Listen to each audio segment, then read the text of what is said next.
ಗೆಲುವನ್ನು ಮಾಯೆ ಸೋಲದು ನಾಳೆಗೆ ಈ ಶುಭ ವೇಳೆ ನನಗೆ ಹೂಮಾಲೆ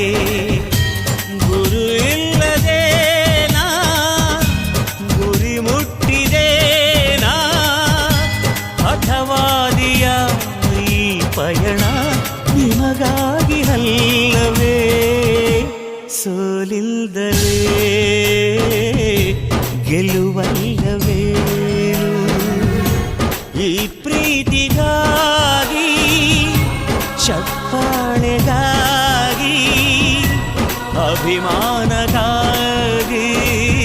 ಕನಸು ಕಂಡೆ ನಾನು ಕನಸುಗಾರ ನಾನು